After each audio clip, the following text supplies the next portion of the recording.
Друзья, всем салют! Вы на канале Custom Truck. И мы продолжаем целый ряд серий, посвященных нашему уникальному BAZ 5937. В этой серии мы еще не поедем кататься. Я это объясню тем, что на улице достаточно холодно, в районе минус 10, ночью даже до 15 градусов мороза, поэтому чуть подождем, не хочется мучить эту технику в такие морозы. Но прежде чем выехать, конечно же, нам нужно проверить технические жидкости хотя бы в основных механизмах. А здесь их очень-очень много. И сегодня мы начнем с трансмиссии. Сегодня мы немножко познакомимся с устройством трансмиссии на этом автомобиле. Почему? Потому что здесь трансмиссия необычная и нестандартная для грузовиков гражданского исполнения. Здесь трансмиссия своя и сделана по необычной схеме. Мне самому очень интересно, как она выглядит, эта трансмиссия. Мы обязательно сегодня вскроем лючки, которые закрывают нашу трансмиссию, и поближе с ней познакомимся. Ну а пока что давайте перейдем к теоретической части, чтобы мы понимали вообще, о чем идет речь. Как обычно, я попытаюсь вам рассказать на простом языке, который доступен для нас, для наших зрителей, для меня. Я не инженер-технолог и не преподаватель в каких-то университетах, поэтому расскажу вам в простых словах. Давайте теперь схематически нарисую вам стандартную схему трансмиссии. Возьмем для примера самый распространенный автомобиль Урал 4320. Как выглядит схема трансмиссии на автомобиле Урал? У нас есть КПП. Так. После этого есть у нас раздатка. И есть три моста. Раз мост, два мост и три мост. Нарисуем его условно здесь. Здесь колеса. Вот. И система привода. Какая система привода на Урале? Идет у нас кардан от коробки к раздатке. Раздатка, а здесь коробка. Потом, после раздатки, кардан идет на передний мост. Так. С раздатки идет на средний мост. И со среднего моста на задний мост. Таким образом, крутящий момент идет от коробки на раздатку, а с раздатки уже на передний мост и на два задних. В мостах установлены дифференциалы, которые уже передают крутящий момент либо на правое колесо, либо на левое. Так и здесь. Либо на правое колесо, либо на левое. Либо на правое колесо, либо на левое. Это схема трансмиссии для Урала. Таким образом осуществляется привод на Урале, на КамАЗе. Ну, в целом, примерно стандартно так. Даже на вашей Ниве точно так же этот привод осуществлен. Что отличает наш вездеход BAZ 5937 в плане трансмиссии от того же Урала, КамАЗа и стандартной компоновки трансмиссии? Это бортовая схема привода. BAZ имеет тоже КПП. После КПП у нас идет кардан на раздаточную коробку. После раздаточной коробки у нас идут бортовые редуктора. 3 с одной стороны и 3 с другой. Что получается? Вот здесь у нас колеса. Так, колеса, чтобы вы понимали. Что мы имеем в схеме трансмиссии BAZ? Раздаточная коробка BAZ имеет 4 выхода для привода наших колес. 2 с одной стороны и 2 с другой стороны. При этом крутящий момент у нас передается на правый борт, либо на левый борт. То есть либо на правую сторону, либо на левую. В отличие от Урала, в котором привод передается просто на приводные наши мосты. Здесь же получается бортовая схема привода. То есть либо на правый борт раздается момент, либо на левый. Кардан идет от раздатки на один бортовой редуктор. Потом идет на второй бортовой редуктор. Средний бортовой редуктор является проходным. И еще один кардан идет со среднего бортового редуктора на задний. В нашем случае на передний. Потому что водитель сидит вот здесь. Здесь руль со значком ЗИЛ. Вот, получается какая система. То есть у нас вот здесь стоит дифференциал, так, который разделяет борта, но он блокируемый дифференциал.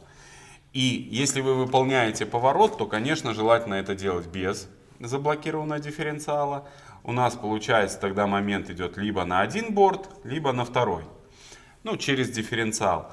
Когда вы его блокируете, то все 6 колес у нас приводные. То есть все 6 колес стопроцентно будут вращаться. В чем суть? У нас нестандартная схема распределения крутящего момента. То есть у нас крутящий момент расходится по бортам. Либо на правый борт, либо на левый. После того, как момент перешел на бортовой редуктор, с помощью еще одного кардана крутящий момент переходит на колесный редуктор. На каждом колесе еще установленный колесный редуктор, который тоже через определенное передаточное число передает крутящий момент уже на само колесо. Схема абсолютно нестандартная. Надеюсь, я вам объяснил ее схематические отличия от стандартной. Получается в чем суть? У нас нету связи конкретной между правым колесом и левым колесом. Как вот у нас есть на Урале такая связь, например, между правым и левым колесом непосредственно. Это отличает эту машину по схеме трансмиссии. А сейчас мы с вами уже перейдем вовнутрь база, и там подробней познакомимся, как это выглядит и как это реализовано в виде железа. Защиту одну и вторую. И здесь у нас будет определенный доступ уже к нашим карданным валам. Вот, основная цель это, конечно же, не только изучение, но и возможность посмотреть, может быть, их промазать, нужно прошприцевать, а также проверить наличие масел в наших бортовых редукторах. Поэтому сейчас быстренько разбираем это все и будем изучать.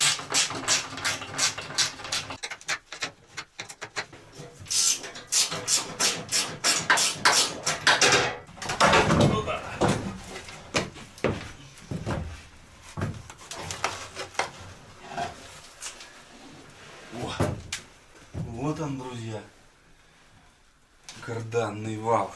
Так. Спешу вам сообщить, что здесь все промазано. Промазано здесь все. Ребятки его смотрели. Спасибо им и огромный привет. Так, здесь мы видим первый бортовой редуктор. Это бортовой редуктор переднего левого колеса. Вот к нему привод. На нем же смонтирован ручник.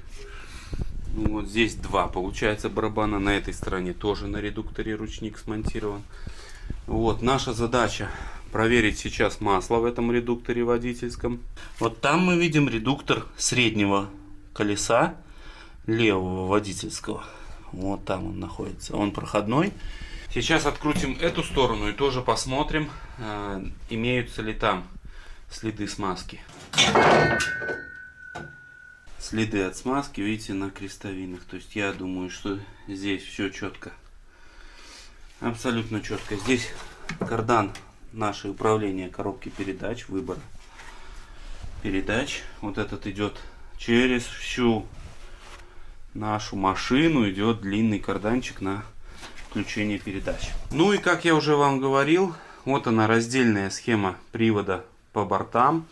Это у нас привод на левый борт, это привод на правый борт. Вот идут карданы, и идут они ровненько до раздатки, до нашей. Вот. Здесь установлены редукторы средних колес, они проходные, то есть вот это на привод среднего водительского колеса, а здесь редуктор на привод среднего пассажирского колеса. Я думаю, нам нужно тоже открутить, чтобы проверить смазку там внутри в редукторах. Ну, здесь я вижу по состоянию карданов и всех этих систем, что здесь все обслуживалось. И машина нам досталась действительно, ну, обслуженная, не заброшенная, а обслуженная, в хорошем состоянии. Спасибо огромное тем, кто следил за ней. Это, конечно, приятно. Вот он наш, получается, проходной средний редуктор правого борта. И на нем же установленный датчик спидометра, я смотрю.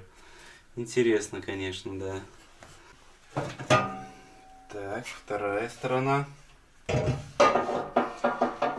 Так, здесь мы наблюдаем бортовой редуктор среднего колеса водительского. Вот, тоже выглядит он вот так, он проходной. Итак, мы с вами переместились уже в отсек предмоторный. Здесь находятся самые основные, самые дорогущие элементы трансмиссии этого аппарата. Там вы можете наблюдать коробка переключения передач, пятиступка, обычная простая. От нее идет кардан на раздатку. Вот так выглядит наша раздатка. Раздатка пятивальная, с пониженной передачей, с межбортовым дифференциалом. Это выходы у нас на правый борт, там выходы на левый борт, на водительский. И как вы уже поняли, идут карданы вдоль правого борта на среднее колесо правого борта и на переднее колесо правого борта. Вот этот кардан идет на привод заднего пассажирского колеса. Вот видите, здесь идет карданчик на управление выбором передач. Там кардан идет на водительское заднее колесо. Вот так выглядит схема трансмиссии. Я думаю, вы с большего сообразили, как это работает. Во всяком случае, искренне на это надеюсь. И понимаете разницу от обычной машины, ну, типа Урала. То есть, получается, у нас раздельно приводы идут на борта. Здесь нету мостов. Здесь нет связи между левыми колесами и правыми. Она условная, эта связь. Сейчас мы займемся тем, что проверим жидкости в основных агрегатах, то есть в коробке. Попытаемся, во всяком случае, найти. В раздатке нужно глянуть, я вижу пробку. И во всех редукторах наших колесных обязательно тоже нужно проверить наличие жидкости смазывающей. По смазке я вижу, здесь все промазано, если честно. Я даже в шоке. Я не ожидал такого, что здесь все промазано и все, скажем так, в боевой готовности. Это достаточно удивительно. Здесь еще один рулевой маятник находится, который передает у нас усилие. Я вижу здесь небольшую проблемку у нас. Вот чехол на кулисе КПП. Вот он, можете наблюдать его. Он съехал сюда. Его нужно установить туда. Вот эти резинки, видите, стоят, а на кулисе у нас резинки нету. То есть шум будет идти сюда. Я планирую убирать этот шум. То есть здесь были установлены вот эти все мониторы какие-то. Что здесь, я не знаю, было какие-то пульты управления. Это все нам нужно зашить. И обязательно заклеить шумкой, чтобы моторный шум не шел в кабину. То есть это обязательно нужно сделать, и в том числе одеть резинку. Вот эту. Сейчас я открою вот этот люк. Посмотрим, как там нам это реализовать.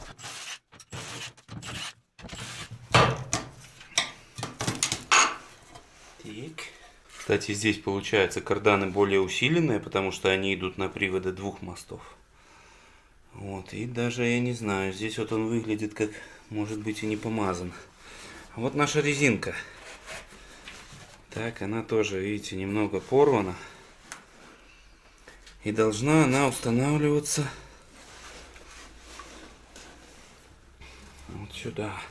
Вот, и таким образом, я думаю, отсюда мы уберем хомутик, смажем солидольчиком, чтобы здесь тяга ходила наша. А вот там как раз таки нужно установить хомут. Установил я хомут, я думаю, с завода. Должно выглядеть именно вот так. Резинка наша. Но поскольку она уже порвана немного, я думаю, мы ее просто оставим в свободном положении здесь. Чтобы она просто по валу по нашему ходила. Сейчас я попробую передачу включить. А вы посмотрите, что будет происходить.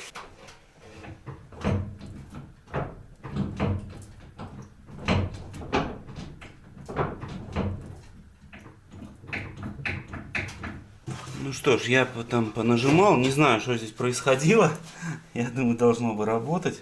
В любом случае, главное, чтобы он здесь держался крепко и не слетал отсюда. И здесь, знаете, как в подводной лодке. Либо тот отсек затапливается, либо этот. Может быть, это для этого сделано? Ну, напишите, если вдруг вы знаете.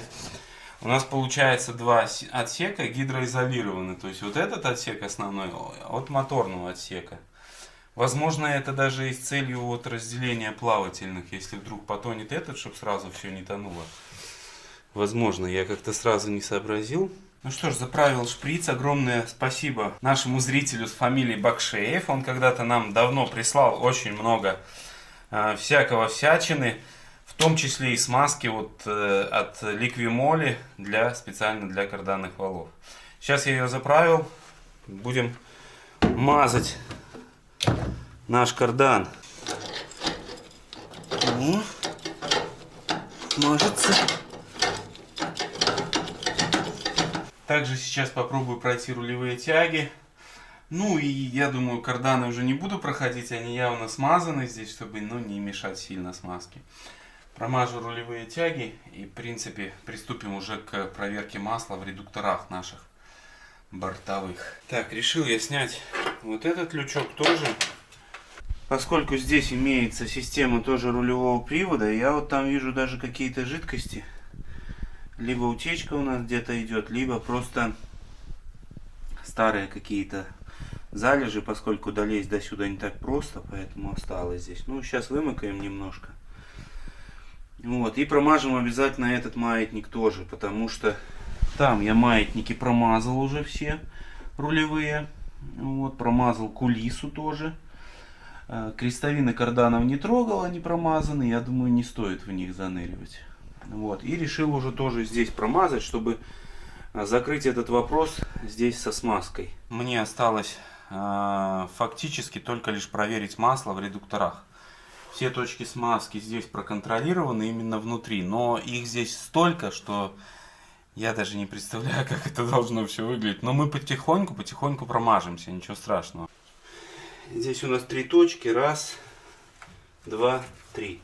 Сам маятник и 2 рулевых тяги. Ну, кстати, здесь он не очень так помазан. Там быстро пробивалось, а здесь хорошо, что занырнули. Вот здесь сразу пошло. Так, и 3 масло.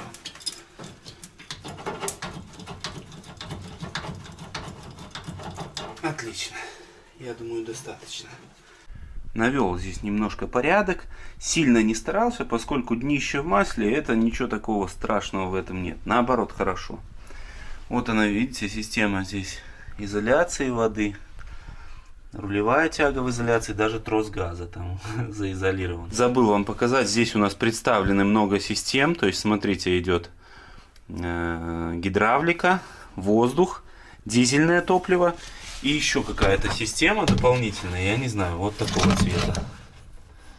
Вот такого цвета, для чего она, пока я не знаю. Вот там тоже, видите, воздух идет. Это топливо на печку, на Вибасту, которая установлена у нас. Много мне кто писал, что Вибасты здесь нет. В нашей осе установлена Вибаста, она была установлена предыдущими владельцами, поскольку постоянно было, скажем так, на готовности, наверное. Я не знаю, с чем это связано, но вместо советской ОВшки был установлен уже подогреватель от компании Webasto. В Зипе нашел вот такой щуп. На нем здесь нанесено надписи РК и БП. Я так понимаю, это бортовой привод и раздаточная коробка. Скорее всего так. Сейчас попробуем проверить с его помощью масло.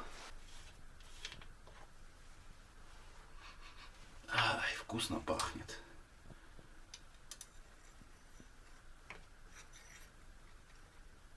О, ну видите, чуть-чуть меньше у нас, чем нужно, но очень густое здесь масло. Сейчас попробуем. Может, я не туда тыкаю, но я думаю, туда. Масло здесь, конечно, советское, не очень такое. Не очень мне нравится.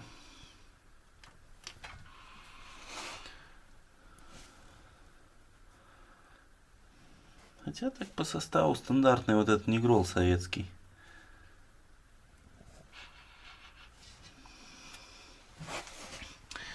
Но достаточно густое.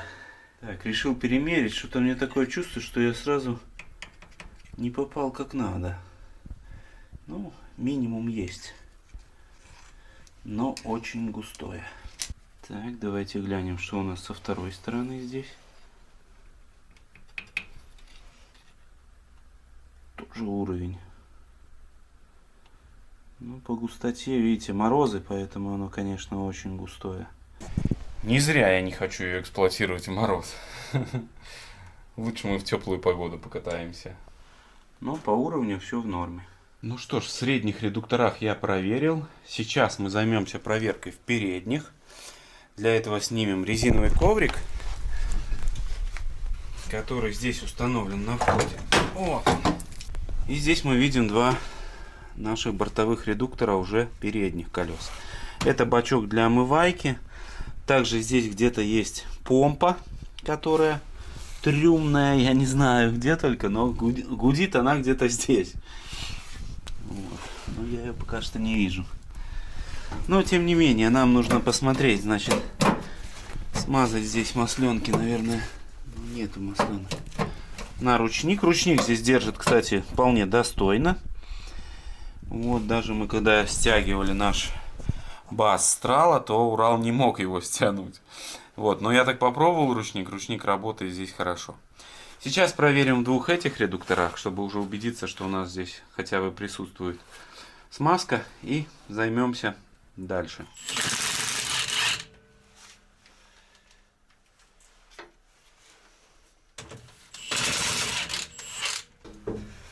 Ползать здесь на коленях очень тяжело. Домой прихожу вечером, просто ног не чувствую. Так, здесь уровень и смазка получше. Получше. Так. Сейчас проверим водительский.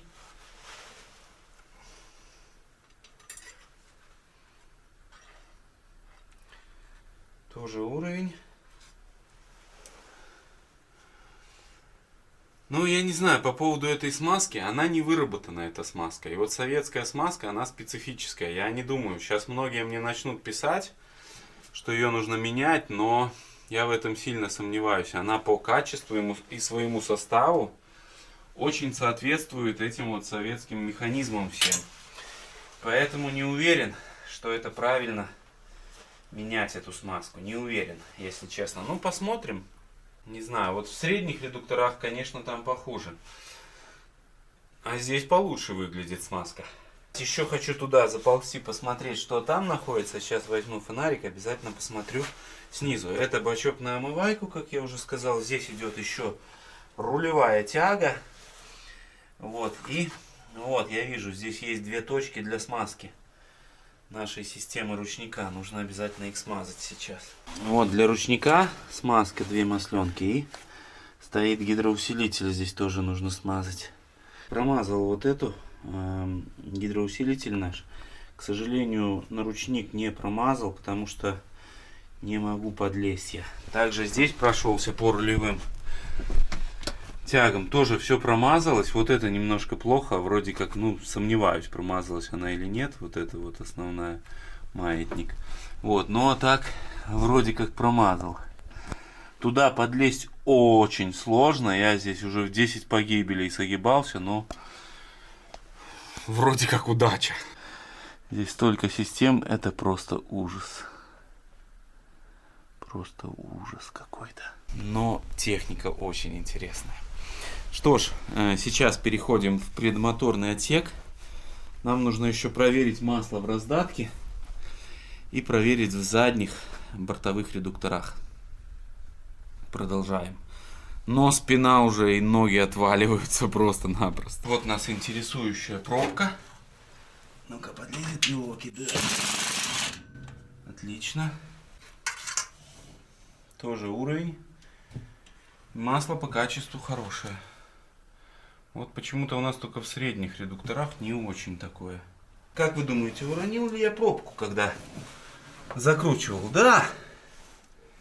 И это просто... Я не знаю, как ее достать. Шансов ноль. Я ее вижу. Пойду за специнструментом с Алиэкспресс. Так, я сразу взял магнит и взял вот такую штуку с Алиэкспресс. Вот. Очень удобно, просто на пружинку нажимаешь. Стоит копейки. Я давно, правда, покупал, но очень удобно. бывает не подлезешь, а этим захватом просто обалденно. А вот наша пробка. Ну, все, отлично. Она стальная, поэтому досталась без проблем. Здесь вы сразу можете видеть привод гидравлического насоса. Его можно использовать как запасной для гидроусилителя в случае, если вышел основной из строя. И также используется для того, чтобы при буксировке был гидроусилитель. Здесь вот заводом сразу установлен ремень. Вот он висит. Его одеваешь на кардан и получается привод гидравлического насоса. Ну, тоже норма. Все в порядке.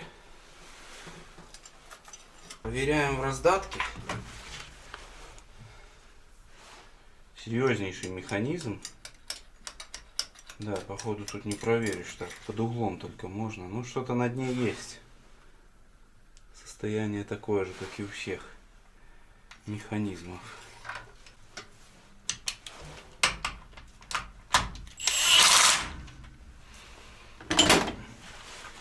Все. Вот она наша раздатка. Здесь даже можно посмотреть на систему управления. Здесь получается вот двумя этими цилиндрами переключается пневматическими, переключается пониженное, повышенное и включение вот здесь вот уже блокировки, я так понимаю, отдельные вот этой вот муфтой. Также можно это сделать механическим способом. Вот здесь есть такие штоки. Вот. И еще я вижу, здесь есть датчик, который наверняка должен быть на панели и нам сигнализировать о том, что включена блокировка здесь. Вот, блокировка межбортовой вот этой передачи. Ну, надеюсь, я объяснил вам вполне доступно. Надеюсь искренне на это. Вот. Ну, а сейчас займусь сборкой этого всего механизма, то, чего мы разобрали. Вот. А также нам нужно еще разобраться в коробке масла. Посмотреть, как еще пока что не знаю. Сейчас посмотрю в книжке, либо визуально изучу. Изучил я литературу, нашел. Пробка эта находится вот там, видите, вот. Вот там на 12 болтик. Похоже, это он. Потому что все вокруг посмотрел, изучил, больше нигде нету. Только вот там есть. Рожковым я не смог открутить. Вот, смог открутить только лишь накидным. Надеюсь, сейчас при проверке не получится, как с топливом. Вам очень понравился этот момент, но так бывает, парни. Ну что поделаешь. Все отлично, масло есть. Ну и хорошо. Не знаю, там видно вам, не видно. Но масло такое же, как и в мостах. Запах очень приятный. Вот в таких условиях приходится здесь находиться. Бляха, у меня уже болит все. Просто-напросто колени отваливаются, ноги болят, везде лазишь. По карданам, по рычагам. Больно до ужаса. Хорошая новость то, что масло у нас есть в норме в коробке. Здесь коробка смазывается насосом масляным. Еще отличительной чертой этих коробок и в целом трансмиссии, видите, как она разбирается вдоль, делится пополам. То есть и эта половинка, и эта половинка. Такая же система и с раздаткой. Она вот здесь вот половинится, верхняя крышка снимается и вот так. Ну, то есть нестандартная схема. Обычно коробка разбирается, там вал первичный вынимается, вторичный, там пошло-поехало. А в этом же случае получается, что просто половинится так вот коробка. Очень интересно всем этим заниматься, все эти системы изучать, но страшновато, так знаете, такое все окутано своеобразной какой-то тайной и необычностью. Вот. Ну, ничего страшного, потихоньку мы подружимся и разберемся. Ну, шприцанул еще здесь частично отдельные элементы. Кардан шприцанул основной, вот, который идет у нас на привод огромный этот. Прошприцевал здесь рулевые тяги. Прошприцевал вал сцепления. Вот там масленка. И здесь масленка тоже. Ну вот, потихоньку собираю. Собрал там щит, поставил, этот подсобрал. Снял вот эту алюминиевую штуку здесь по центру. Стояла, мешала ползать. Вот, теперь будет удобнее. Сейчас буду устанавливать вот эти щиты основные. Также промазал еще тросик газа. Вот там он идет. Вот он идет. Вот так вот. Не совсем, мне кажется, надежная система. Ну, как есть, так есть. Ну что ж, вот все собрано. Выглядит красиво. Там закреплю сиденье. А здесь планирую, ну, застелить что-то. Может, линолеум застелим. Может быть, ковролин какой-нибудь, чтобы оно было как-то поуютнее, если честно. Хочется такого, ну, уюта побольше. Сейчас еще хочу показать вам Webasto, так, которая у нас установлена нештатно. Смотрите, в этом углу, вот там конкретно, у нас должен быть установлен штатный отопитель УВшка. Но предыдущие хозяева его демонтировали и установили обычную Webasto. Сейчас хочу открутить вот этот вот люк, снять и посмотреть ее, как там запитывается бак, есть ли там топливо, и попытаться ее запустить, включить. Ну что ж, вот он наш отопитель. Снял я здесь все четко. Производитель Webasto. Вот здесь у нас заборник воздуха на нашу Webasto. Так. Пока что только я не нашел бак. Что ж, получается, здесь у нас сделан выхлоп нашей Webasto. Так, здесь заборник воздуха. Так, где тут у нас масса? Включаем, я так понимаю, просто повернуть нужно. Не работает. Странно. Нагреватель. О, нет! Это нагнетатель. Отопитель. Ну-ка. О. Что-то работает. Опа. О, насос валит. Ну, что-то качает он, не знаю, что он там качает. Воздух какой-то, походу. Ну что ж, в общем, очередной сюрприз от советской техники. Именно здесь еще советская техника участвует. Короче, нашел я бак. Есть бак. Бак находится, друзья, чтобы вы понимали, вот там. Вот это аккумулятор вы видите, да? У меня нет возможности. Вот аккумулятор, а он там бак с датчиком. Вот там сверху блестит датчик. А вот сам бак, вот крепится на болтиках, идет вдоль морды вот так. Как работает этот кран? Я просто перекрыл топливо, получается, в Webasto. Хотел типа открыть, а в итоге просто его-напросто перекрыл. Когда кран вот в этом положении вперед, это идет заправка бака.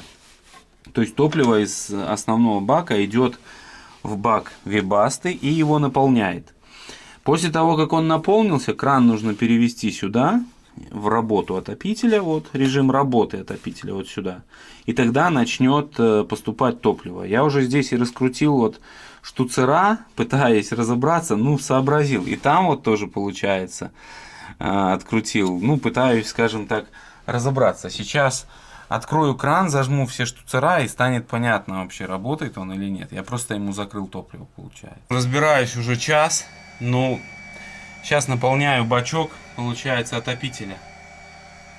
Уже там пооткрывал, попытался найти его. И аккумуляторный ящик открывал, но вроде нашел.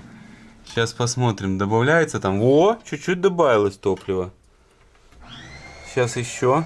Это у нас показывается сейчас в баке в основном топливо. А если мы вот так переключаем, то показывает в баке отопителя топливо. Ну вот сейчас уже немного есть. Я думаю, по идее, оно должно поплыть вот отсюда. Так. Как только я перекручу кран на отопление. Вот так.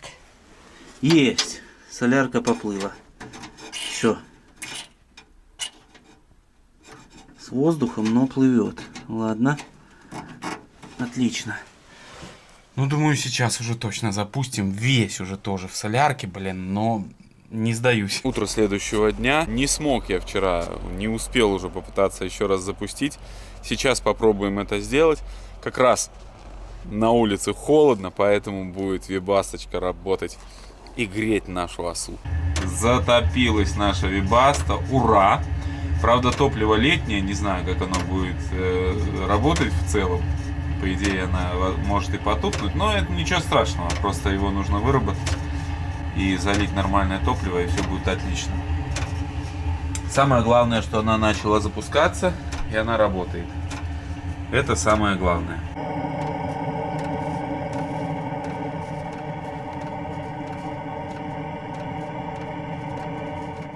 Ну что ж, друзья, осталось мне установить вот эту скамеечку, и в принципе мы можем пробовать уже выезжать. Не знаю, что с этого выйдет, надеюсь, все получится. Обязательно в следующей серии мы уже поедем кататься. Вот, сейчас установлю только скамейку. Видео об установке этой скамейки вы сможете посмотреть на моем втором канале. Он называется «Армейский механик», ссылка будет здесь. Ну а вам огромное спасибо, что посмотрели, спасибо, что поддерживаете наш канал, спасибо, что подписываетесь. Желаю, чтобы на вашем жизненном пути встречались только хорошие люди. Всех благ, удачи, везения и всем пока.